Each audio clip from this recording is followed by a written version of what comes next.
1498 एक ऐसा वर्ष जब समुद्र की लहरों ने भारत की नियति को बदलने का फैसला कर लिया था, क्योंकि काली मिर्च की खुशबू, सोने की चमक और मसालों की महक के पीछे दौड़ता एक यूरोपीय जहाज भारत के तट से टकराने वाला था। और उसकी टक्कर इतनी हल्की नहीं थी, यह वही लहर थी जिसने आने वाले 300 सालों का इतिहास लिख दिया। क्या आप जानते हैं, रेगुलेटिंग एक्ट जैसे कठोर कानून का जन्म भी इसी एक समुद्री यात्रा से शुरू हुआ था। नमस्कार दोस्तों, मैं रणधीर शेखर और आप देख रहे हैं एडुसन, जहां हम इतिहास को सिर्फ किताबों की लाइनों में नहीं बल्कि धड़कनों में उतार कर कहानियों की तरह महसूस करवाते हैं। आज की कहानी भारत के उस सफर की है जहाँ एक यात्री आया था मसाले लेने, लेकिन ले गया पूरा देश और पीछे छोड़ गया ईस्ट इंडिया कंपनी, युद्ध, विश्वासघात और ऐसे कानून जो आज की भारत की राजनीति का ढांचा तय कर गए।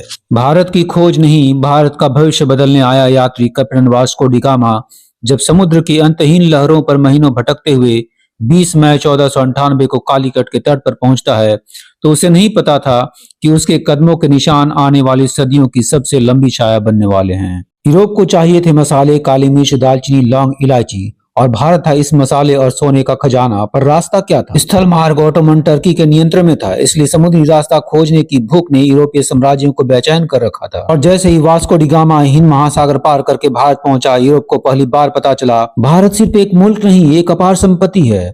और यही वो चिंगारी थी जिसने ईस्ट इंडिया कंपनी जैसे व्यापारिक सेनाओं को जन्म दिया। 1600 में जब कंपनी का गठन हुआ तो इसका उद्देश्य सिर्फ व्यापार था।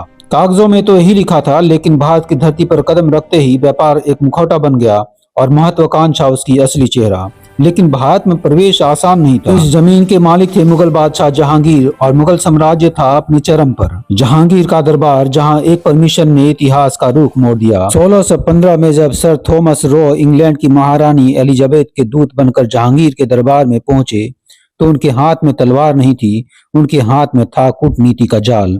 जहांगीर ने उन्हें ट्रेडिंग राइट्स दे दिए, क्योंकि मुगल इतने शक्तिशाली थे कि उन्हें किसी छोटे व्यापारी संगठन से खतरा महसूस नहीं हुआ। लेकिन यहीं से शुरू हुआ कंपनी का भारत के दिल में पहला कदम। मुगल बादशाहों ने देखा विदेशी व्यापारी थोड़े लाभ कमा लेंगे तो हमें क्या, पर वे ये नहीं जान पाए कि एक दिन यही व्यापार राजनीति में और फिर सत्ता में बदल जाएगा। औरंगजेब की मौत के बाद मुगल साम्राज्य में विद्रोह, कमजोरी और उत्तराधिकार की लड़ाइयां बढ़ती गईं। एक ऐसा साम्राज्य जो कभी दुनिया का सबसे ताकतवर था, अब धीरे धीरे टूटने लगा और दिल्ली पर हमला शुरू हुआ। मराठों ने दबाव बनाया, नवाब स्वतंत्र होने लगे और इस अराजकता में कंपनी को मिल गया भारत में पांव जमाने का सुनहरा अवसर, जहां से कंपनी का असली राज शुरू हुआ। बंगाल उस समय भारत का सबसे धनी प्रांत था। उर्वरा भूमि, व्यापारिक केंद्र, मसाले, रेशम, नमक और नवाबों की अपार संपन्नता। मुगल साम्राज्य कमजोर पड़ा तो बंगाल के सूबेदार मुर्शिद कुली खान ने धीरे धीरे खुद को लगभग स्वतंत्र शासक की तरह स्थापित कर लिया। बंगाल अब नाम का मुगल प्रांत था, असल में वह एक स्वतंत्र शक्ति बन चुका था और कंपनी जान गई अगर भारत को जीतना है तो बंगाल ही दरवाजा है। अली वली खान ने बंगाल को मजबूती से संभाला, लेकिन उनकी मृत्यु के बाद उनके नाती सिराजुद्दौला 1756 पर गद्दी पर बैठे। सिराज युवा थे, जोश बहुत था, पर दरबार में दुश्मनों की संख्या उससे भी ज्यादा। कंपनी को उनसे समस्या थी, क्योंकि सिराज उनके किलों को तोड़ने, उनके अवैध विस्तार को रोकने और बंगाल में कंपनी के बढ़ते दखल पर रोक लगाने लगे थे। यानी सिराज कंपनी के सपनों के सबसे बड़े अवरोध बन गए। और इतिहास गवाह है, कंपनी कभी किसी अवरोध को सहन नहीं करती। और फिर शुरू हुआ मीर जाफर का असली खेल। कंपनी ने सिराज को हटाने की साजिश शुरू की और बंगाल के सेनापति मीर जाफर को लालच दिया कि हम तुम्हें नवाब बना देंगे। यही षड्यंत्र 1757 की उस लड़ाई को जन्म देता है जिसने भारत का राजनीतिक मानचित्र बदल दिया। प्लासी की दिशा में बढ़ते हर कदम के साथ इतिहास एक ऐसी सांस ले रहा था जिसे खुद सिराजुद्दौला भी महसूस नहीं कर पाए थे, क्योंकि उनकी आंखों के सामने उनका ही दरबार ऐसे लोगों से भर रहा था जो एक तरफ नवाब की वफादारी का दावा करते थे और दूसरी तरफ ईस्ट इंडिया कंपनी के साथ गुप्त समझौतों पर हस्ताक्षर कर रहे थे। मीर जाफर, राय दुर्लभ और जगत सेठ जैसे प्रभावशाली लोग कंपनी से मोटे इनाम और सत्ता के वादों के बदले नवाब की पीठ में धीरे धीरे ऐसा छुरा घोंप रहे थे जिसकी आवाज किसी को सुनाई नहीं दे रही थी। और सिराज, जिनकी उम्र कम थी और अनुभव सीमित, इस षड्यंत्र की गहराई को उतनी तेजी से नहीं समझ पाए जितनी तेजी से कंपनी अपने कदम जमा रही थी। क्लाइव और उसके साथ ही ब्रिटिश अधिकारी बंगाल की समृद्धि को दूर से देखकर ही समझ चुके थे, यदि उन्हें भारत पर स्थायी शासन स्थापित करना है तो दिल्ली या दक्षिण भारत को जीतना आवश्यक नहीं, उन्हें उस बंगाल की नब्ज को पकड़नी होगी और प्लासी उस नब्ज पर रखा गया पहला लोहे का पंजा था। जब 1757 की बारिश भरी जून की रात प्लासी के मैदान में बादलों की गरज के साथ चुपचाप फैल रही थी, तो साजिश के बादल उससे कहीं भारी होकर नवाब की सेना पर छाए हुए थे। सिराज के पास करीब 50,000 सैनिक थे, जबकि कंपनी की सेना मुश्किल से 3,000 के आसपास। लेकिन जीत संख्याओं से नहीं, पंक्तियों के भीतर छिपे विश्वासघात से तय होने वाली थी। उस रात मीर जाफर और अन्य गद्दार गुट अपनी अपनी तंबुओं पर बैठकर प्रतीक्षा कर रहे थे कि कब अंग्रेज हमले की शुरुआत करें, ताकि वे लड़ाई में भागीदारी दिखाने के नाम पर निष्क्रिय बने रहें और मैदान सिराज के हाथ से फिसल जाए। यह वह पल था जहां युद्ध तलवारों से नहीं बल्कि हस्ताक्षरों और गुप्त वादों से जीता जा रहा था। सुबह होते ही लड़ाई शुरू हुई, लेकिन यह लड़ाई किसी वीर गाथा की तरह भव्य नहीं, बल्कि यह एक ऐसा दुखद दृश्य था जहां नवाब की सेना का विशाल हिस्सा सिर्फ दूर खड़ा धुआं और गोलीबारी देखता रहा, जबकि क्लाइव की छोटी सी सेना ने अपनी तोपों और संगठित फॉर्मेशन से सिराज की अग्रिम टुकड़ियों को जल्द ही तोड़ दिया। सिराज के भरोसेमंद सैनिक लड़ते रहे, लेकिन उन्हें भी जल्दी समझ में आ गया कि पीछे से अपेक्षित सहायता नहीं आ रही। मीर जाफर की सेनाएं बड़े झंडों और हथियारों के साथ मैदान में तो मौजूद थीं, पर वे आगे नहीं बढ़ी। वे सिर्फ खड़ी रहीं, जैसे किसी मृत परछाई ने युद्ध भूमि में शरीर तो रख दिया हो, लेकिन आत्मा निकाल ली हो। सिराज का हृदय इस विश्वासघात को उसी क्षण पहचान लिया जब उन्होंने देखा कि जिन लोगों को उन्होंने सबसे अधिक सम्मान दिया था, आज वही लोग चुपचाप खड़े हैं और चुप्पी से उनका तख्त गिराने की सहायता कर रहे हैं। कुछ ही घंटों में प्लासी का आउटकम तय हो गया। सिराजुद्दौला पराजित हुए और युद्ध छोड़कर भागने लगे, परंतु रास्ते में ही उन्हें पकड़ लिया गया और उन्हें कारागार में डाल दिया गया। मीर जाफर को उसी दिन गद्दी सौंप दी गई और ईस्ट इंडिया कंपनी ने पहली बार किसी भारतीय प्रांत पर अपनी अप्रत्यक्ष सत्ता स्थापित की। प्लासी की लड़ाई जो सिर्फ 3 घंटों की थी, लेकिन 200 वर्षों की गुलामी की पृष्ठभूमि तैयार कर दी। यह वह क्षण था जिसने भारत के इतिहास में सबसे गहरा घाव छोड़ा, क्योंकि इस दिन कंपनी ने सीखा कि भारतीय राजनीति को जीतने का सबसे आसान तरीका तलवार नहीं, बल्कि दरबार के भीतर फुट पैदा करना है। प्लासी के बाद बंगाल का राजनीतिक ढांचा बदल गया और मीर जाफर को नवाब बनाया जाना एक औपचारिकता से अधिक कुछ नहीं था। सत्ता अब उनके हाथ में नहीं थी, बल्कि रॉबर्ट क्लाइव और कंपनी के व्यापारियों के हाथों में जा चुकी थी, जो बंगाल की अपार संपत्ति को लूटने के लिए मानो अनेक वर्षों से प्रतीक्षा कर रहे थे। यह अपनी विलासिता का पहला दौर था, जब कंपनी ने बंगाल के खजाने से लाखों रुपये इंग्लैंड भेजे। सैनिकों की तनख्वाहों से लेकर व्यापारिक गतिविधियों तक हर चीज पर अपनी मजबूत पकड़ बनाना शुरू किया। मीर जाफर कंपनी के अत्यधिक आर्थिक दबाव को सहन नहीं कर पाए और शीघ्र ही उसे नवाब के पद से हटा दिया गया। यहाँ से इतिहास एक नया मोड़ लेता है। मीर कासिम का उदय। मीर जाफर को हटाकर कंपनी ने 1760 में मीर कासिम को नवाब बना दिया, क्योंकि उसने कंपनी को प्लासी के बाद मेरी राजनीतिक और व्यापारिक छूटों को बरकरार रखने का वादा किया था। मीर कासिम एक दृढ़ और सक्षम प्रशासक थे। उन्होंने महसूस किया कि यदि बंगाल को पुनः मजबूत बनाना है, तो पहले कंपनी की आर्थिक विशेषाधिकारों को चुनौती देनी होगी। कंपनी कस्टम ड्यूटी से मुक्त थी, जबकि भारतीय व्यापारी भारी करों का सामना कर रहे थे। इससे व्यापार का संतुलन पूरी तरह बिगड़ चुका था। मीर कासिम ने इस असमानता को मिटाने के लिए ऐतिहासिक निर्णय लिया और इन्हें रोकने का काम शुरू किया। इससे बंगाल में तनाव तेजी से बढ़ा। क्लाइव और कंपनी को स्पष्ट दिखने लगा था कि मीर कासिम अब नवाब की तरह नहीं, एक स्वतंत्र शासक की तरह व्यवहार कर रहे हैं और कंपनी ऐसे किसी शासक को सहन नहीं कर सकती थी।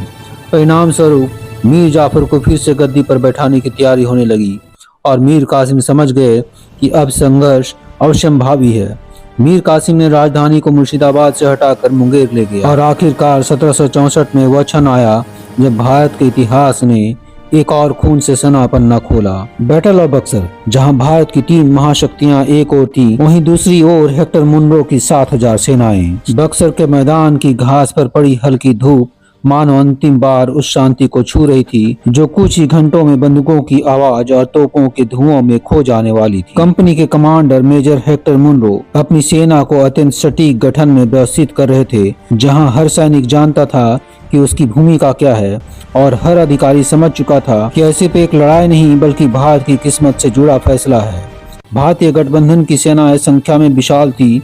उनकी तोपों की लंबी पंक्तियां दूर तक फैली थीं और हाथियों तथा घुड़सवार सैनिकों की गर्जना हवा में एक भारीपन पैदा कर रही थी।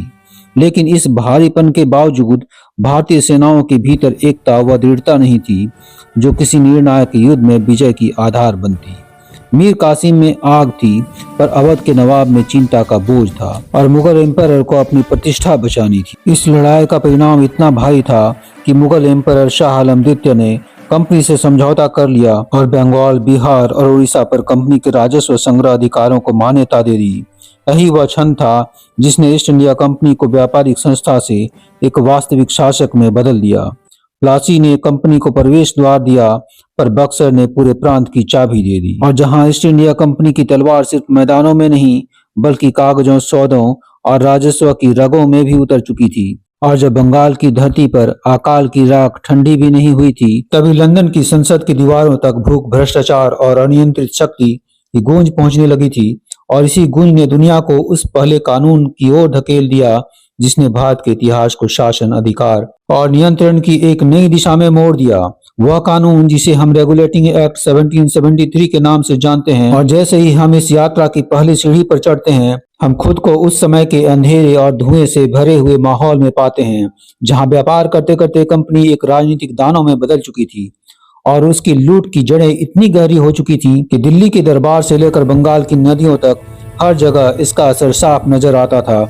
और यहीं से यह कहानी एक ऐसे मोड़ पर पहुंचती है जहां ब्रिटिश साम्राज्य को समझ आता है यदि कंपनी को रोका नहीं गया तो वह स्वयं राष्ट्र से भी ऊपर बैठ जाएगी। इसी सोच के साथ हम उस दौर में प्रवेश करते हैं जब बंगाल फैमान 1770 की छाया ब्रिटेन तक पहुंच चुकी थी। और यह छाया सिर्फ मौतों की संख्या नहीं थी बल्कि उन सवालों की परछाई भी थी जो यह बताते हैं कि कंपनी राजस्व के लालच में इंसान की भूख और पीड़ा को भी अपने लाभ की गणना में बदल चुकी थी। और जब लाखों लोग भूख से तड़प रहे थे तब भी कंपनी के गोदामों में चावल की बोरियां बंद दरवाजों के पीछे पड़ी थी। और यह दृश्य किसी भी साम्राज्य को झकझोरने के लिए काफी था।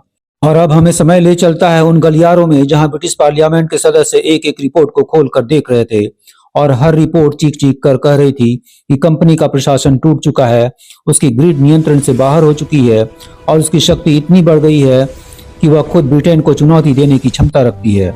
और यह एहसास उस साम्राज्य को बिल्कुल मंजूर नहीं था जो दुनिया को कानून, अनुशासन और शासन की किताबें लिख कर देता था। अब कहानी हमें उस पल की ओर खींच कर ले जाती है जब संसद समझ जाती है कि उन्हें किसी एक युद्ध को नहीं बल्कि एक पूरी व्यवस्था को नियंत्रित करना है।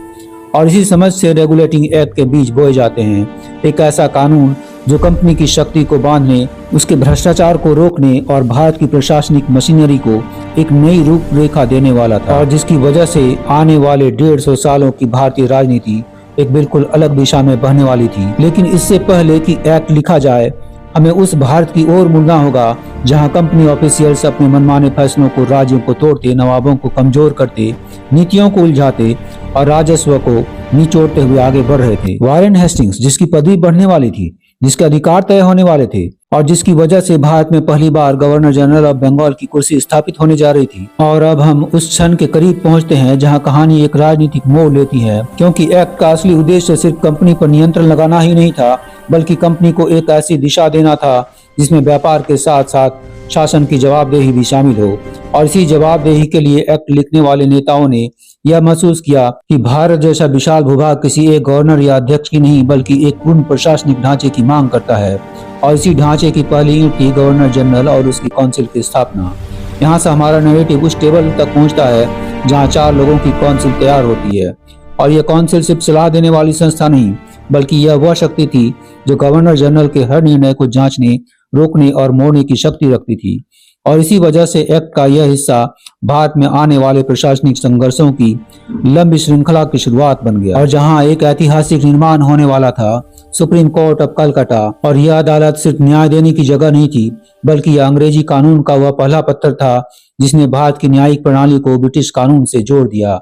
और यहीं से शुरू हुआ वह संघर्ष जहां अंग्रेजी कानून और भारतीय जीवन शैली एक दूसरे से टकराने लगे। और जैसे ही अदालत बनती है, कहानी हमें दिखाती है कि कैसे इस अदालत ने company officials, Indian merchants, nawabs के एजेंट्स और आम नागरिकों के मामलों में दखल देना शुरू किया। और यह दखल अक्सर भ्रम, विवाद और टकराव को जन्म देता रहा, क्योंकि लोगों को समझ ही नहीं आता था कि कौन सा कानून उन पर लागू होगा, कंपनी का, अंग्रेजी संसद का या भारतीय परंपराओं का। और अब वक्त हमें उस डिबेट में ले चलता है जहां संसद समझ रही थी कि रिपोर्टें चाहे कितनी भी कठोर हों, एक कानून तब तक अर्थहीन है जब तक उसमें नियंत्रण की असली शक्ति न हो। और इसलिए रेगुलेटिंग एक्ट में यह प्रावधान रखा गया कि कंपनी अब अपनी गतिविधियों, खर्चों, आय और प्रशासनिक फैसलों की विस्तृत रिपोर्ट ब्रिटेन को भेजेगी। और इससे एक ऐसी ट्रांसपेरेंसी की शुरुआत हुई जो पहले कभी नहीं देखी गई थी। और जैसे जैसे हम इस नैरेटिव के भीतर गहराई में उतरते हैं, कहानी यह दिखाती है कि यह एक्ट किसी भी तरह से परफेक्ट नहीं था, बल्कि यह एक ऐसा प्रयोग था जहां एक विशाल साम्राज्य पहली बार यह समझने की कोशिश कर रहा था कि भारत जैसा देश बिना सीधा शासन किए कैसे नियंत्रित किया जा सकता था। और इसी प्रयास में कई लूपहोल्स छूट गए, कई अधिकार ओवरलैपिंग हो गए, कई अधिकारियों की शक्तियां एक दूसरे से टकराने लगी। अब आपको ले चलते हैं उस ओर जहां रेगुलेटिंग एक्ट का असली संघर्ष शुरू होता है। वह संघर्ष जहां हेस्टिंग्स और उसकी काउंसिल आपस में भिड़ते दिखाई देते हैं, जहां फैसलों पर हस्ताक्षर होते हैं लेकिन मन एक दूसरे के खिलाफ होते हैं, जहां आदेश जारी होता है लेकिन व्यवहार में उनका उल्टा होता है, और जहां भारत का शासन एक व्यक्ति के विजन और 4 लोगों की असहमति के बीच फंस कर रह जाता है। और जब हम इस कहानी के अगले अध्याय में कदम रखते हैं तो देखते हैं रेगुलेटिंग एक्ट सिर्फ एक कागजी सुधार नहीं था, बल्कि एक ऐसी आग थी जिसने कंपनी के भीतर बैठे लोगों की महत्वाकांक्षाओं, दुश्मनियों और छिपे हुए स्वार्थों को उजागर करना शुरू कर दिया था। और इस आग की पहली लपट हमें ले जाती है उसी जगह जहां वारेन हेस्टिंग्स और उसकी काउंसिल के बीच वह संघर्ष पैदा होता है जिसने भारत के प्रशासन को महीनों तक ठहरा दिया था। क्योंकि कानून ने तो हाँ कर दी थी कि गवर्नर जनरल सर्वोच्च पद होगा, लेकिन साथ ही यह भी लिख दिया था कि काउंसिल उसके हर निर्णय को रोक सकती है। और यही दोहरी व्यवस्था आगे चलकर एक अंतहीन टकराव का कारण बन गई। और जब काउंसिल के नए सदस्य भारत पहुंचे, क्लेवरिंग, मॉनसून और फ्रांसिस, तो वो पहले दिन से ही हेस्टिंग्स की नीतियों को सत्ता के बजाय संदेह की नजर से देखने लगे।